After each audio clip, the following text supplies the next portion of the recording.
Hello, guys. Welcome. Come in, come in. Happy Wednesday night. Hey, Heather, how are you? Good. How are you doing? Good, good. We'll give people a few minutes to get in and school choice week. So I'm so happy that you could have this interview with us. I'm very excited. I am so excited to share a lot of information with everybody. Great, great. Well, come in, everyone. And I hope that everyone shared this.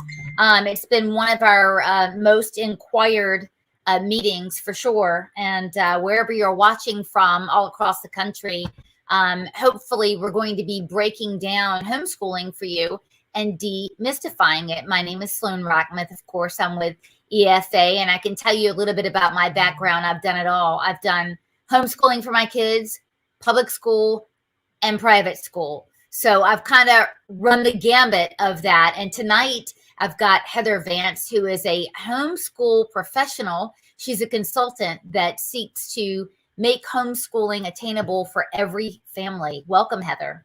Thank you for having me. Absolutely. So tell me a little bit about what your company is and what you do for families in West Virginia. Well, I am a homeschool consultant. I'm also a board member of West Virginia Homeschooling Association.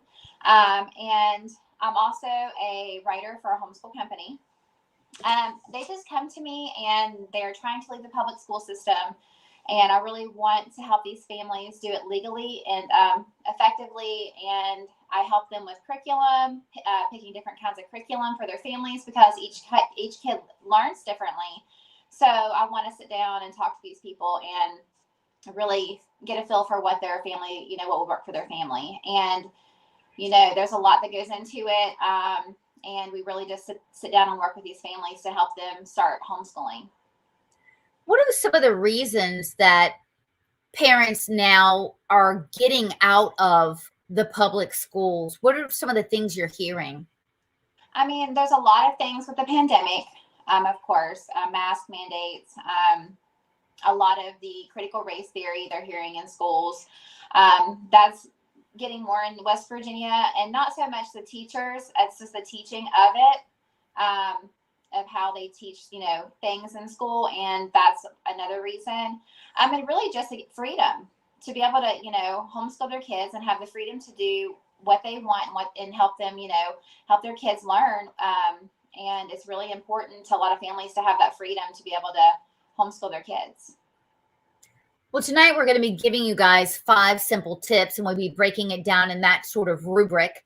But I can tell you from our purview at Education First Alliance, we've got chapters all over the country, and we really field questions on a daily basis. And one of the things that we hear a lot is, I know I should be homeschooling my kid, but I'm a single mom, or I, even in a divorce situation, I've only got the kids right every other week, or, there's just not a lot of time. And so hopefully, Heather, I think you and I are going to be able to kind of break some of that down and make it manageable for folks that are afraid of messing things up. Now, I'm a little bit biased because, as you know, I'm a watchdog reporter for these sort of things. So I'm reporting mostly the bad things that are going on, right? And what I tell people, sometimes under my breath, maybe I'll admit it publicly, is that your kid would almost be better off just sort of learning on their own and not going into school, because, school is for learning, Right. but it's not always the good things, right? Right. It's the bad things. So I want to clear up and work with you on a few of the myths that are out there. Number one myth is, my kid will not be able to have a social life if they homeschool. Right. Tell me what you think about this. When I hear socialization, I just I do the eye roll, because I hear that so much with family, parents and on a daily basis. And, socialization, when you're homeschooling, they have so much to be able to get out and learn outside.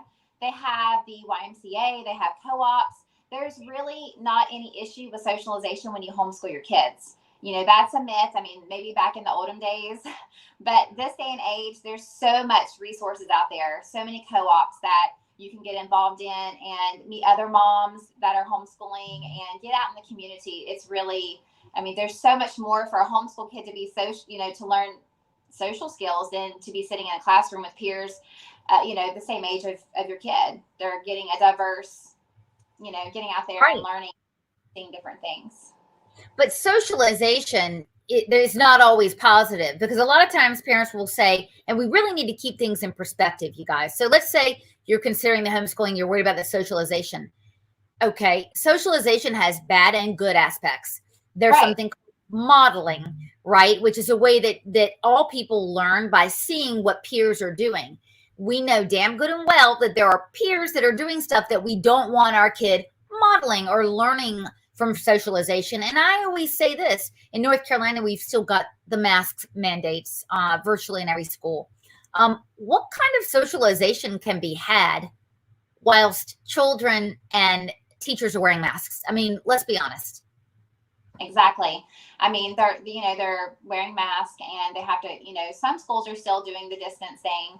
And even before the mask mandates, I mean, socialization in schools, kids don't talk all day long, and they don't hang out all day long.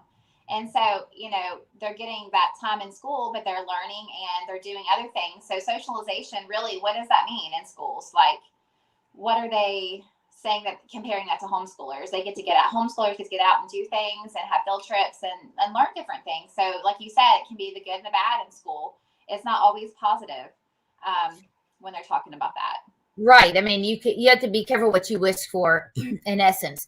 Right. So, I'll tell you our situation. We had our children in a private school, didn't work out all of a sudden, and we didn't trust the public school at the time.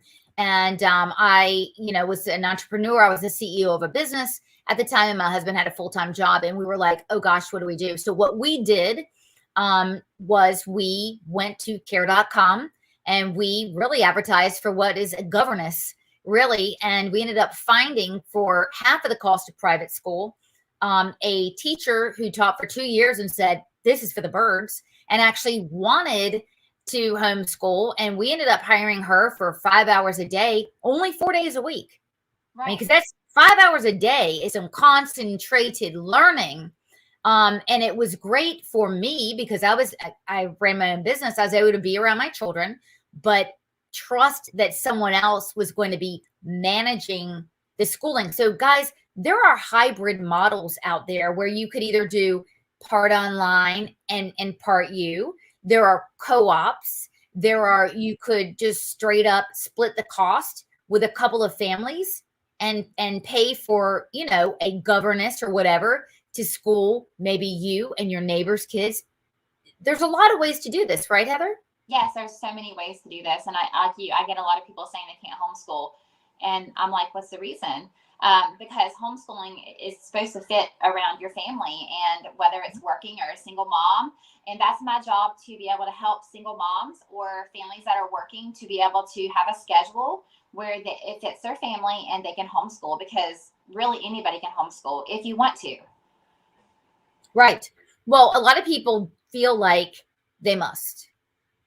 Right. I mean, they feel like, because look, at the end of the day, it's your job to educate your children. And so if you outsource it to the government, in a way, you kind of have to take what you can get. I mean, we're, our organization, we're public school reformers, but we can only work so fast. Right. And so a lot of us feel like, gosh, we've got to do something to just stop the bleeding, right, until these schools can be reformed.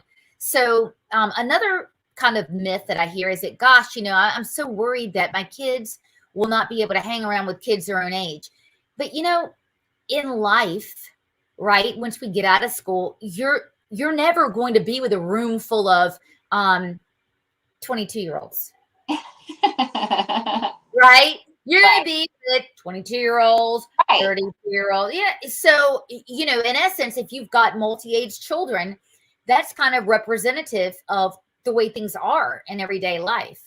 And everyday life skills and learning, being around other people. And especially my kids, they're around different age kids all the time. And, they pick up different things and learn different things from them. It's not just sitting at, in class with kids their own age. And yeah, I agree. So let's go over the top 5 things that would make homeschooling a bit more accessible for any family. What's one thing?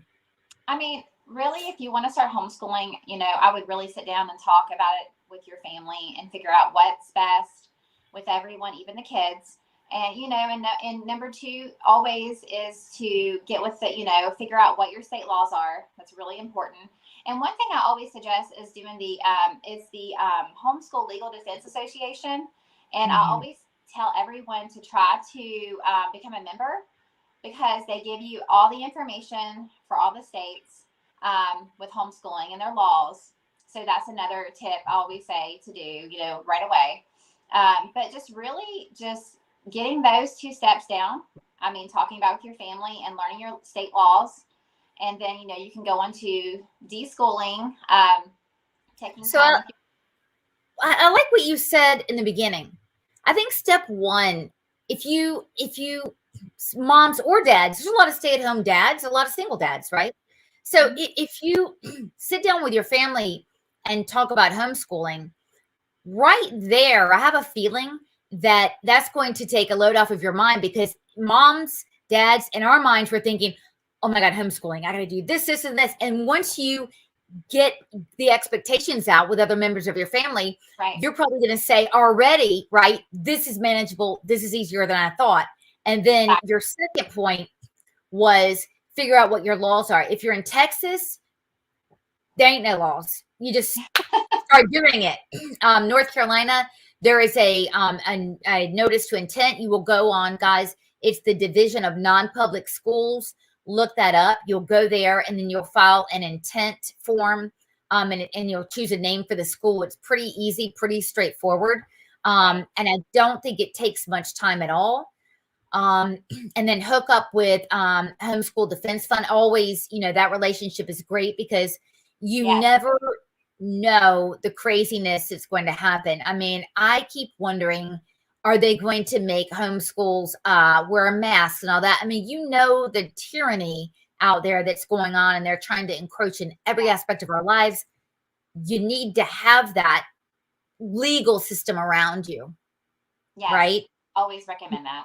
And then probably, and I may be getting ahead of you, curriculum certainly figures in, but I wonder if exploring the existing homeschool ecosystem first could make the rest of the decisions kind of fall into place. Yes.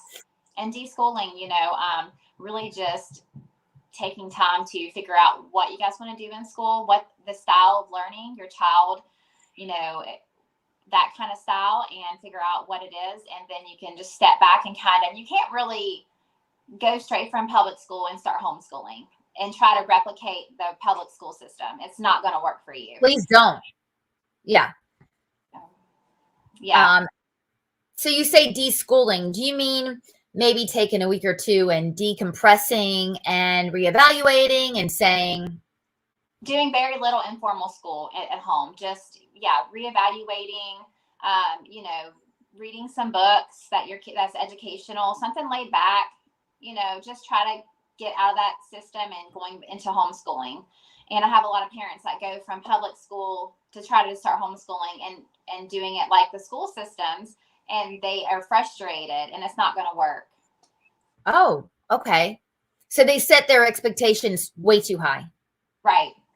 Okay. Because schooling should only take, my high schooler, it should be 3.5 hours to 4 hours a day, start to finish. And if they're trying to do 8 hours a day, it's not going to work. Yeah. Definitely not.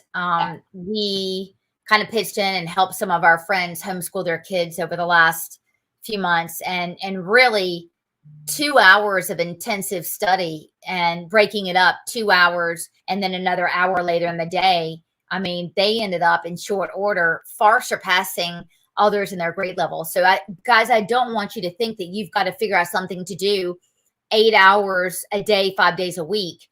It's more like 3. Yeah. Yep. Okay. So now we've got the steps. Sit down and talk about it.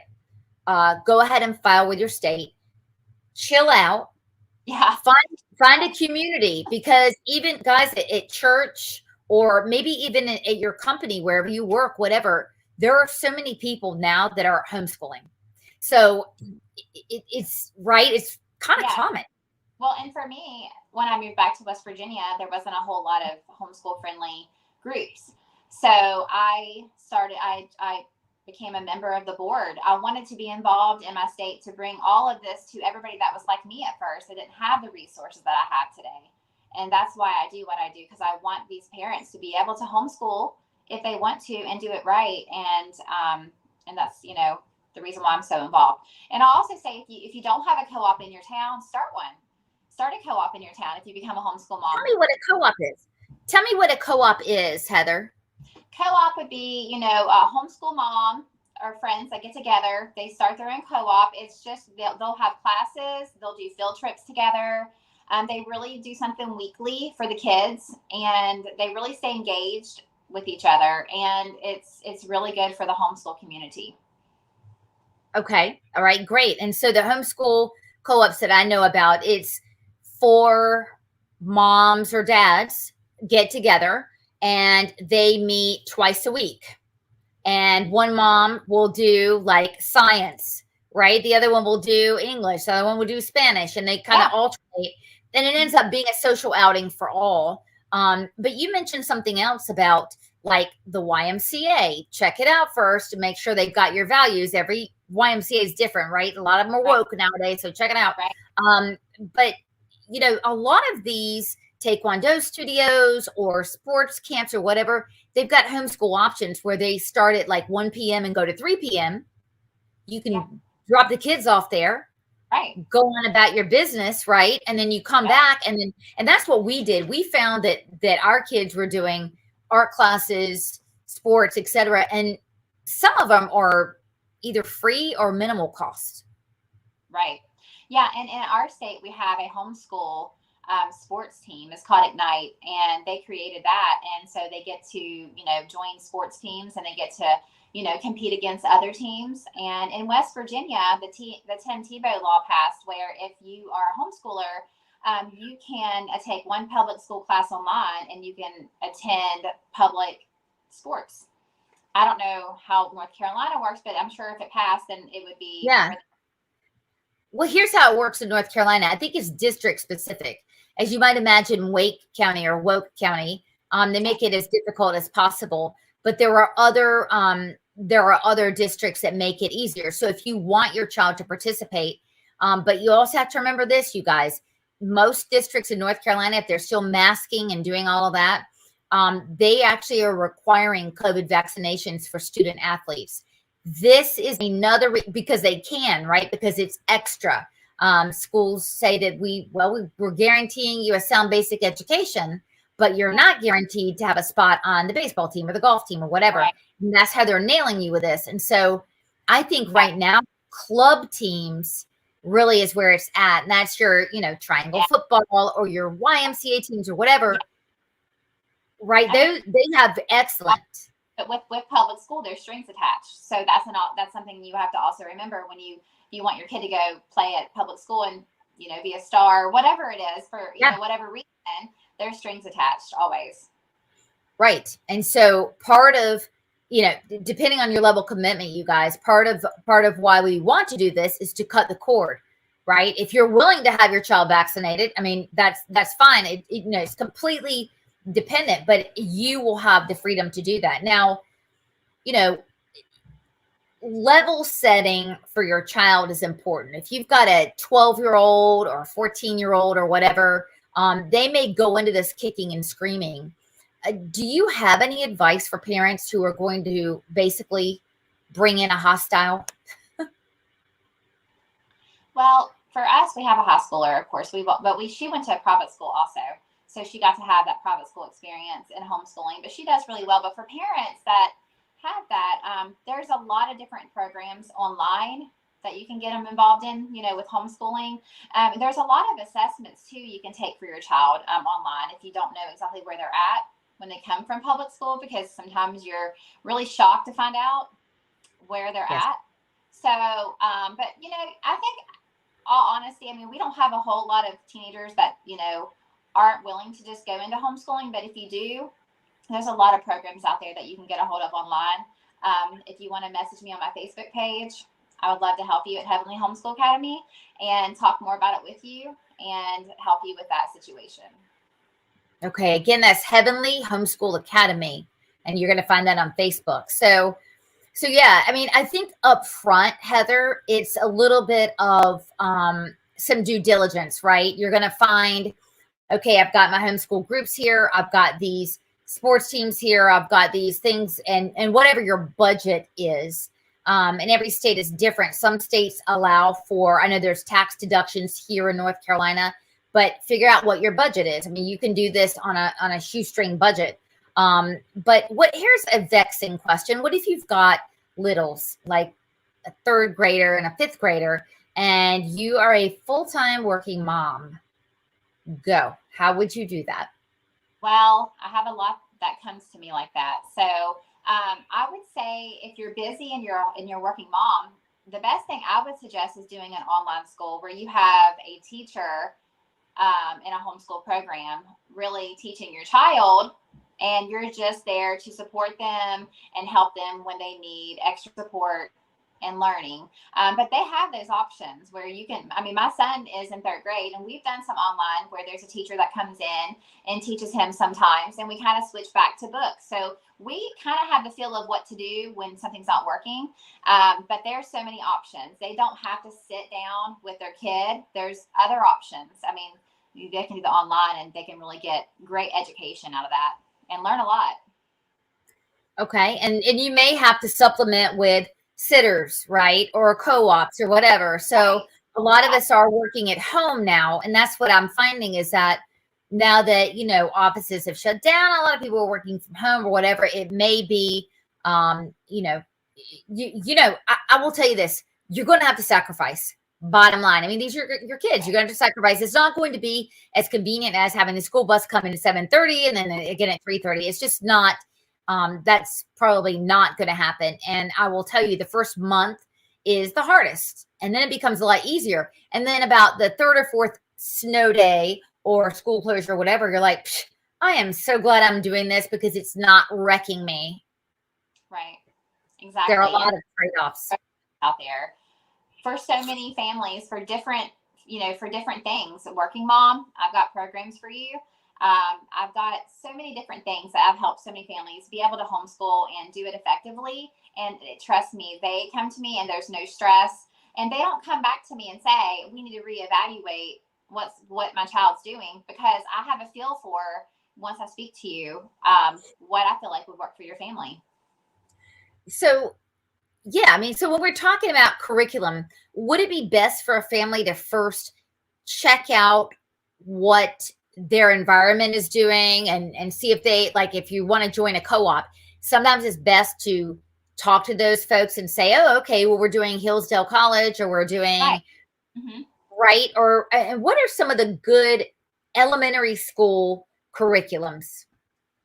It depends on if you want a Christian base, which we do, but we also do Charlotte Mason. We found that learning style in North Carolina, and we fell in love with it. It's a lot of literature based, a lot of reading, live books, living books. That's classical education, you guys. Yes. And so my favorite is The Good and the Beautiful. I recommend that to a lot of my families. Master Books is fantastic. Master Books is going to be not as hands-on with your child. You're going to be able to give them the books, and they're going to be able to go through their schooling pretty quickly and not have to have a lot of help. The Good and the Beautiful is going to be a lot of reading for the parents, a lot of more hands-on learning, not so much as you get into the high school years, more of the elementary. So that's really good. Also online, Powerhouse is what my daughter does online. It's a really good high school curriculum, and we love it. So there's so many different, but those two are my favorite. I could go into it and spend hours talking about all the homeschool curriculum they have out there. We've used it all.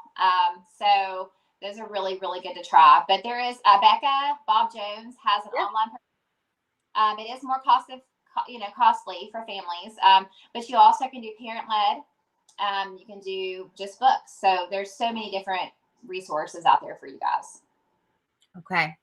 That's good to know. And there's a lot of rankings on them. And I've even noticed that there's entire Facebook groups devoted around those particular ones, and you can go jump in there. And a lot of times you'll see if you can share the same values as some of the folks in the groups, you know that you're more on the right track with what they have.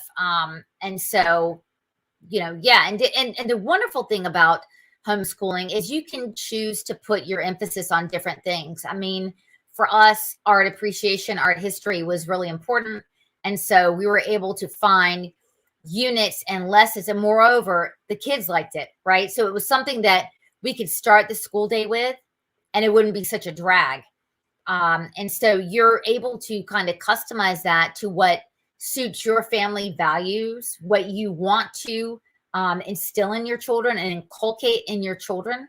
And so for us, we really liked that flexibility and creativity we could bring into it.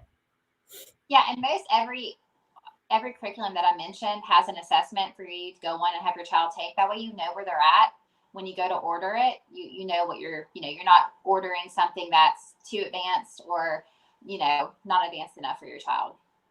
Okay. Yeah, that makes sense. It makes a lot of sense, actually, because that's another stumbling block is parents don't know where to start. And sometimes, like you said, if you're doing the 2 weeks of deschooling, as you call it, and say, okay, we're going to read 2 books, one this week. Oh, and by the way, we're going to take an assessment. Right. And there's a lot of different assessments that you can take. So that brings me to another thing, testing. In North Carolina, you can choose the California Achievement Test, which is what a lot of people do, or whatever. I think we accept 4 or 5 of them that are like the EOGs, right? The end of the year grading. And so tell me about what you're recommending parents do. Well, in North Carolina, we took the test you're talking about when we lived there. So, and in North Carolina, you have to do an assessment yearly and turn that in. But in West Virginia, you have an option of doing an assessment or a portfolio. And a portfolio is when you give the certified teacher samples of the work throughout the school year. And, I usually do the portfolios. I don't really like to test my kids every year. We kind of do it every maybe 3 years, depending on where I feel like they're at. But you turn in the assessment or the portfolio grades 3rd, 5th, 8th, and 11th in West Virginia. And those go to the Board of Education. But the other years, you just do assessment or portfolio, and you keep those on file for 3 years. Okay.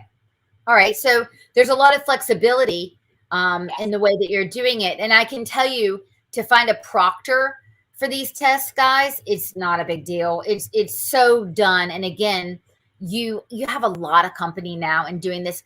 I just don't find a lot of people that get into homeschooling past a month and think they're messing up, right? I mean, you just don't hear that. You might be afraid. Remember how you were when you had your first baby and you were driving home and you thought, wow, they actually let me take this kid out of the hospital. I can't believe. Yes. So at first you feel like that. But remember, this is already your responsibility. So you're just, your own journey with your children. And it's going to look different for everybody. You can't compare your homeschool to your friend that's homeschooling. Yeah. It's completely different than what you should be doing in your homeschooling. Right. So what else are we leaving off here? I mean, really just just knowing your state laws is really important, because I have a lot of people coming to me when they call the Board of Education to take their kids to public school. They give them the wrong information. I mean, they're giving them the wrong information, and I have to call to fix that, or the board members call and fix that. And we have to say, this is not what's required from these parents to be able to take their kids out of school, and they have to fix that. So we have to make sure that as board members, we stay on top of, each area to make sure that it's told to these people properly, so they're not getting in trouble when they say we're homeschooling and something's wrong and legally. So set it up from the very beginning. Yes. The correct way would be the most important advice. Yes. And again, there are so many homeschooling groups here, guys. I mean, on Facebook, to my count, I think Education First Alliance belongs to 10, actually. And so they have it posted everywhere. They'll be able to spit that out in seconds flat to you. But and it's pretty straightforward. Even though in North Carolina there's 4 or 5 steps, it's super easy to do. So start it out the right way. Again, Deschool, so know that you've got 2 weeks to chill and to kind of find your rhythm. Look around and ask others for a good curriculum, right? Or get into a good group.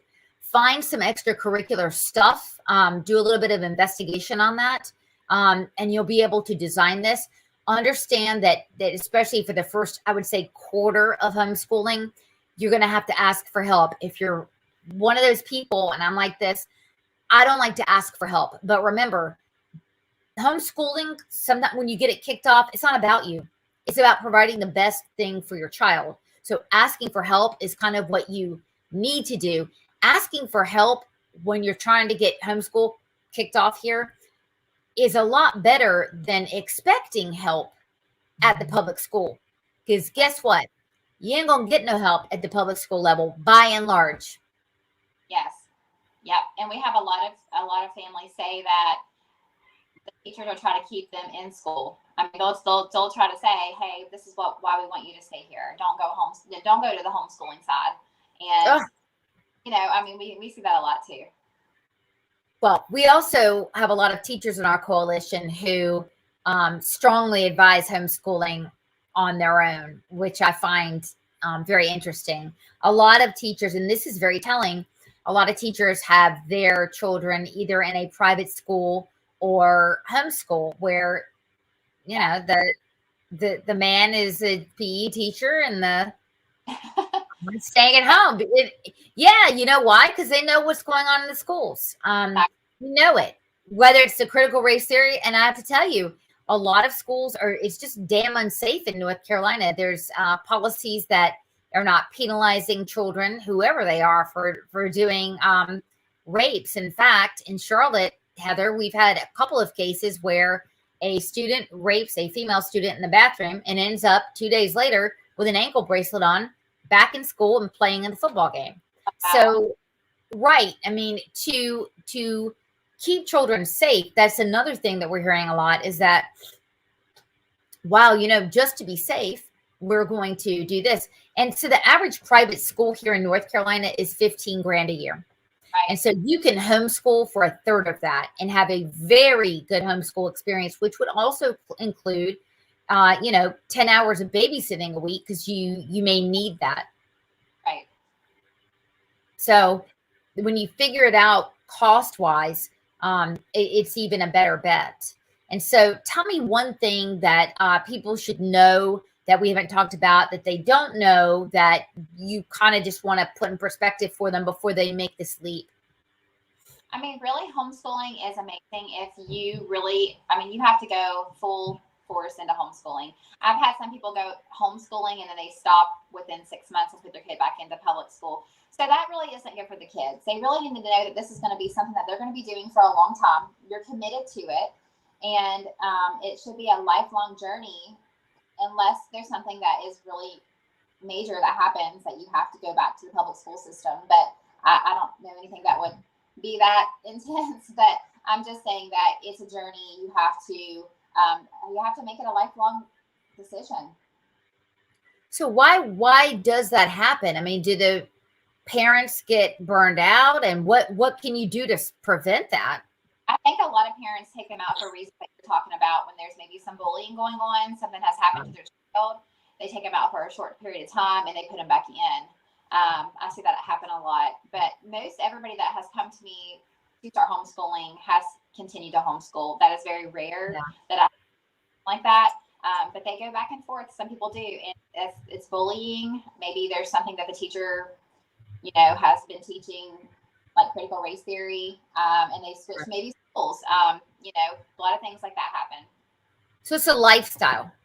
Yeah, it is. It's a lifestyle. Okay.